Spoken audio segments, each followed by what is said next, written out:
Hey everybody, Display J here. Make sure you like, share, and follow Rocksteady Sound. Here's our guy Tad chopping up with Sully. Check it out. Everybody, you're talking about, you had 2 songs coming to the first open night. Now you have a whole catalog online. You got artwork that you're working. Thanks for coming. Thank you for having me. Yeah, man. Sulaiman. Yeah. How do you pronounce your last name? Rahman, Sulaiman Rahman. Yes. Amazing. Cool, man. And you're doing a lot for this community. Yeah, I'm all over the place. I think we coined a term for it. It's called ripping and running. So been doing a lot of ripping and running for a long time. But you know, it's all about the community, and you know, and it's all about service of the community. So you know, I think that's where anybody would get their purpose. You know, and that's where people kind of get that feeling of accomplishment out of life. It's just out of service. So it's work, but it doesn't feel like work. So. And you're in a band, Marshall Fuzz. Marshall Fuzz, indeed. Yep. We've been around.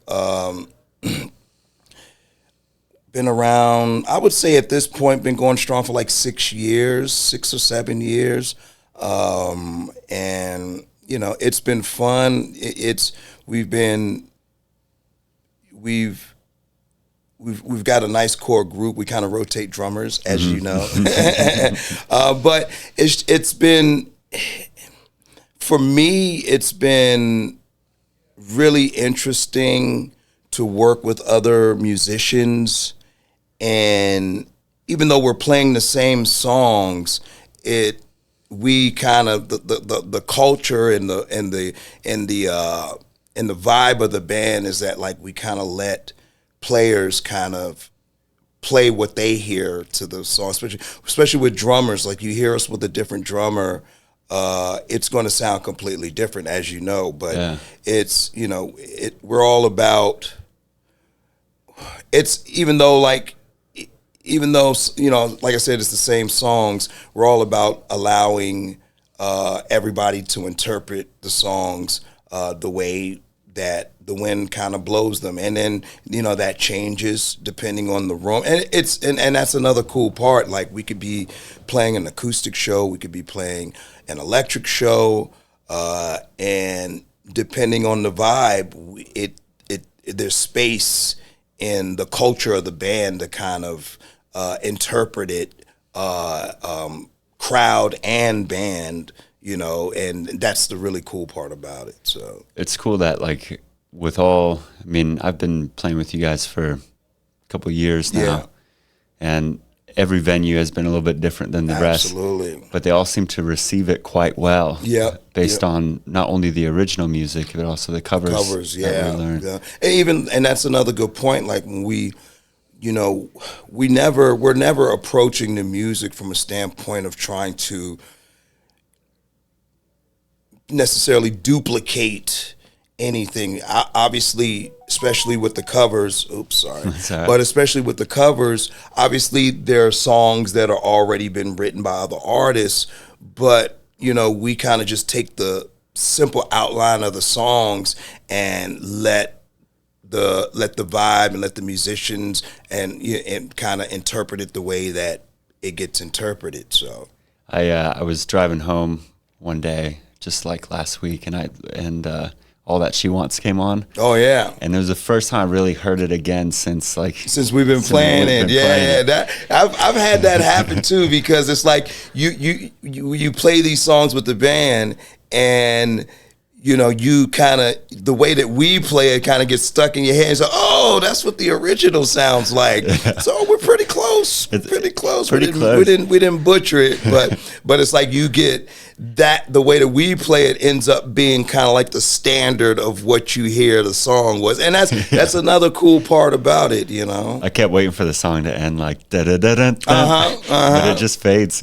and that's another cool thing, because we do kind of respect the structure of the songs, but it still ends up being its own kind of thing. You know, we'll say, okay, they do the chorus 2-3 times here, or they, you know, here, just like that end part, that little end hit that they do that, and we'll have those key parts in the song with the covers, but still it feels like our own. So yeah, that's cool, very cool.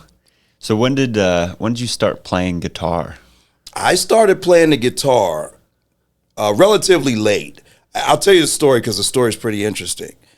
I used to, before listening to guitar-based music, I used to rap. So that was what I did. I was pretty good at rapping. I still am, by the way. But I was going for a jog down in Gaithersburg, Montgomery Village. And then my boys, probably about 3 or 4 of them, were in the same car together. They were driving by, and they pulled up, "Hey, Sully, what's going on?" I hadn't seen them maybe in a few months.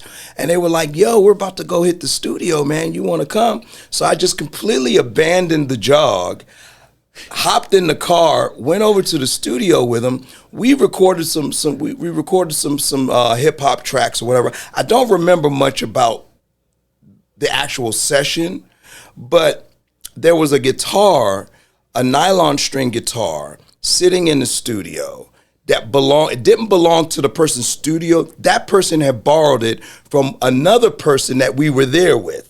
And the conversation kind of went like, "Hey man, I still got your guitar." You went, "No, it's okay, you can hold on to it." And I haven't done much with it. So I was like, I kind of overheard that conversation happen, and I'm looking at that guitar throughout the whole session. I was like, "Man, do you mind if I take that guitar home and see what I could come up with?" And literally the rest was history. And during that, this was probably 1996, 97. Wow. So we were talking, at the time, I was 20, 21 years old. You know, generally people start to get to playing the guitar, maybe preteen, teen. Yeah. But I didn't start until I was 20 years old. I was playing that a little nylon string acoustic, didn't know how to tune it.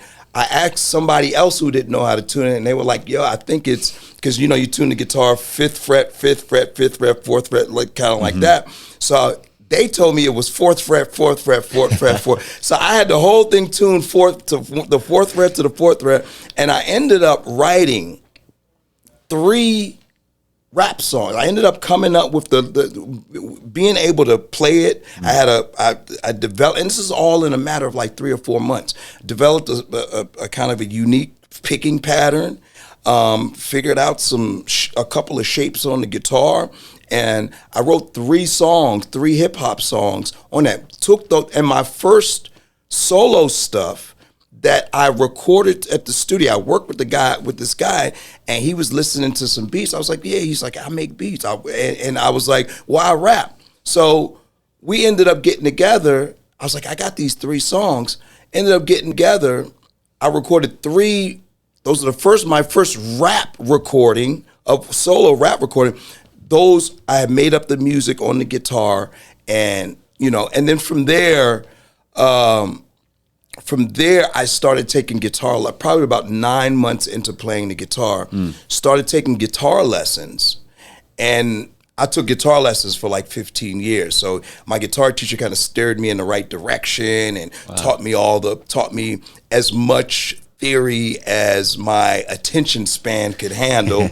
But he taught me theory and, all of the stuff that a proficient musician needs to know. And I always felt like, because of my age, I always felt like I was playing catch up. So when I first started playing the guitar, I was playing for 2 or 3 hours a day. I did that for like 2 years straight. Wow. 2 or 3 hours a day, because I felt like I was playing catch up. And it just, my good friend, I'm sorry I'm rambling about it, but my good friend was like, he was like, I knew you was gonna get nice when you start hitting the high notes, hitting the and he's like, "Yo, I knew you was about to get nice on that thing." But it's been like you look back on situations like that, and you like the chance of me running into those guys, of the person leaving his guitar at the studio, to me happen to stumble on somebody at a job that otherwise the topic wouldn't have never came up.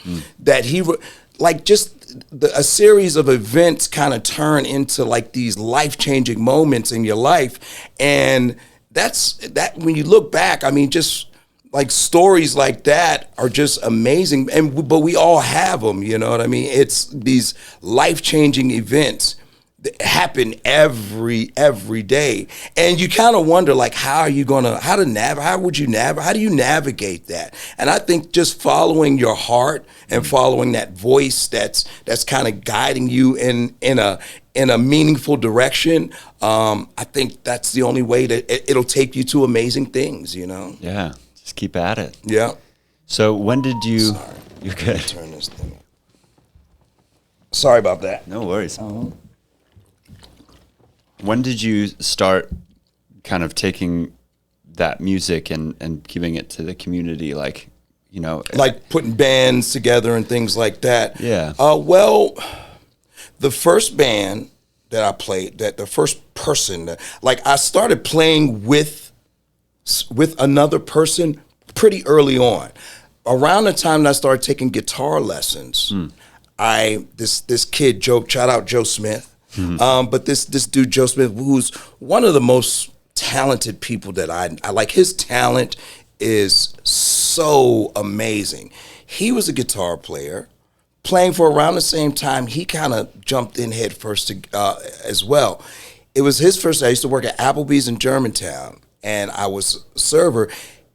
The person that was training him was like, "Hey, Sully plays guitar too. Hey, Sully, meet Joe." And then he comes up to me and said, man, we should get together. It's like, you know, a daytime shift. So it started at like 10 a.m. She introduced us, and he was like, "Hey, man, we should get together and jam." I was like, "Cool, man, that's a good idea." And then like an hour later, he's like, when can we get together and jam?" And then the next hour, it was like, "You want to go jam today?" And then the next hour, and then right when we were about ready to get to, you know, we had agreed to go right after work back to my place to go jam. And then he was like, "Do you smoke?" I was like, "Yeah." So it was like, that was also another kind of moment. And with that guy, we for probably about, I would say 2 years straight, we used to get together on Tuesday. We would invite other people and we would just jam. Wow. We had no song. We weren't writing songs. We weren't coming up. We were just improvising. So my first experiences on the instrument was completely improvisational. And that was just, we would, those sessions, some of them there are recordings of them out there. But those sessions were like a journey. It's hard to, our ritual is we would step out, because I had a walk-in basement, sliding doors. We would step out there, we'd smoke a J. And our policy was, we're gonna smoke J's until we start hearing music. So we smoking, and then when both of us are there sitting there start humming, all right, let's go inside and let's handle this. So we would invite folks over to jam, and then at that time I was listening to some really, really interesting improv. I was listening to like a lot of fusion jazz. I was listening to Miles Davis, Bitches Brew, a lot of improvisational stuff. So even though I didn't understand what was going on technically with improvisation, like I understood rhythmically what was happening with improvisation, and that rhythmic kind of aspect of the music kind of guided. I've always been chasing rhythm as far as music is concerned. Notes were great, but I only, like, my approach to music is that I let the rhythm, they take me to the notes. So I was always trying to keep up with the rhythm. So I'm like, okay, I need to learn new notes in order to accommodate the rhythms that I was, yeah, if that kind of makes sense. But yeah, that was the first experience jamming with Joe. And then I was at a point, I recorded like, at the time I was probably playing for like maybe 6 or 7 years. And I had recorded I was working with this producer, recorded. That's another crazy story, but I'm not gonna veer off. But working with him, recorded like a solo kind of collaboration album thing. And at the time, I felt like man, maybe I'm not good enough because I'm like trying to find people to jam with, and I couldn't really find people that were serious to jam with. So, and then my boy Joe, he wanted to kind of stay in that improvisation. We were kind of, I mean, we're cool. It wasn't anything personal, but we were I was more looking to trying to do more structured stuff. And so I felt like I felt at the time, I'm like, man, maybe I'm not good enough to play with other people. So my first, the first was I was with this like R&B band, but one of my first band settings and regular gigging situations was me playing bass. Wow. Yeah, so I was so desperate to get on stage, I didn't even own a bass. When I went, so dude sent me the music, and he was one of my guitar teacher's students. He's like, yo, he's looking for a bass player to play. But I was like, I'll play whatever it is. I was like, does he got a bass? He's like, yeah, he says he got a bass. So they sent me the music. I learned the music. I was kind of playing along. And at the time, I didn't know how to play. I was playing with my thumb. So he was like, dude, if you're gonna be in my band, man, you gotta play. You gotta at least look like a bass player, because I had the bass guitar down a little bit lower. So you got to bring it up and look like a bass player. So by the next practice, I practiced working all of my scales, playing with those two fingers. By the next practice, I was playing with my fingers. Wow. And it was to the point. And still didn't own a bass. Still didn't own a bass. It was to the point where the drummer, when we were in this particular band, he brought in a bass player, and the drummer, our drummer, was about to quit because it wasn't me. I was like, I'm not even a goddamn bass player. But again, rhythm. You know what I mean? And that's I've always been able to lock in on rhythm. And I think that was probably the reason why the drummers, because there was multiple drummers, really took a liking to my playing. Didn't really know how to do too much crazy enough, but the pocket, that rhythm was always on. So yeah, that was one of my first. And then guitar playing, we started this kind of rock rap band with my boy Corey. And was called the Electric Kool-Aid Babies. So wow. that was a really, really, really cool band. And that one, I think the bass player and the drummer, rest in peace, Robbie. But the bass player and drummer, both of those guys decided to go to the Marines at the time, and we ended up just kind of going our separate ways. The singer and I, at the time, were best friends, and I had tried for us to continue, but at that point, in my mind, my thought process was like, I keep getting in these bands, and as soon as some kind of conflict happened that didn't have anything to do with me, all of that work kind of goes to waste.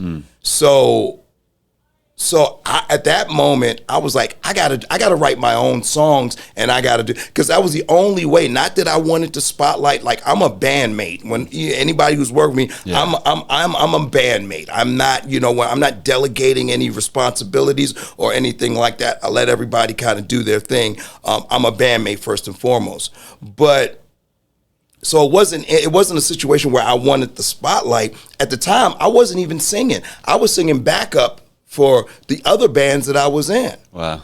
And I kind of create, and this is about Marshall Fuzz time, created Marshall Fuzz. out of necessity, just because I wanted to be part of a project that wasn't going to end. So that's how we got to Marshall Fuzz. I got some, and at the time, you know, I didn't. And I always tell people, you know, you gotta be willing and able to use what you have, the resource to get you to what you want. So I was like, any musicians, and I found a drummer and a bass player, and I was like, anybody that was down to play, let's play. And we ended up getting to that level, and that's when we started coming to the open mics in Frederick. And that was probably like 2015 or something like that. And then from there, that's where everything kind of morphed in. And it's always been about finding musicians that want to play. And you being a musician, even though that sounds like a simple thing to ask, but that could be the most difficult part of playing music, is like finding musicians that want to play a lot, want to play. And that's, you know, a lot of times musicians will allow life to completely pull them away from something that but it speaks to, and this is something that kind of exceeds your capabilities, how good you are. It's like certain people have a connection to the music that they can't let it go. Some people are in denial and will go, and we've all been in that denial stage where we like, maybe this isn't going to work, and then you get away from it and you're like, I can't live without music. Right. But you have some musicians that know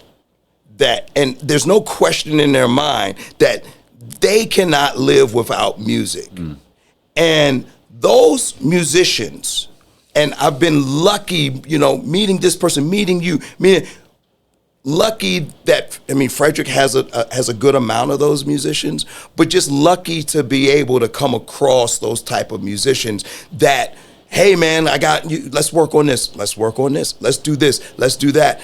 And though that to me is the most valuable thing that I've been able to experience in the music scene, specifically in the music scene in Frederick, just coming across those people that not only have a connection to the music, but also have a sense of responsibility to the music, and don't let the noise, the outside influences pull them away from that. So that's been a cool thing. So yeah, that's kind of, I guess, the timeline of Marshall Fuzz, you know? Cool. So when did you start the open mics in Frederick? The open mics, how did the open mics happen? Because I was helping EJ out. EJ was doing the Cellar Door open mic. I was helping EJ out. And he had, EJ, when I first came to town, EJ showed me a lot of love. I lived in Frederick, but I didn't hang out in Frederick. I didn't start hanging out in Frederick until I started playing music in Frederick. But EJ always showed my band love, Marshall Fuzz love. He had an open mic. It ended, and then by then, EJ had gone from just an acquaintance to an actual friend. He was somebody that I was hanging out with regularly. So they had approached him again about restarting the open mic at Cellar Door. And he was like, yeah, I need help. He didn't have a car. And I was like, I got you. Let's make it happen. I had equipment. We kind of morphed all of our equipment together and made it happen. So he started that back up. That went for, it's hard to tell, maybe a year, maybe less than that. It stopped. And then Rockwell Brewery hit. I knew one of the bartenders. She was like, they're looking for somebody to do an open mic. I was like, that'd be cool.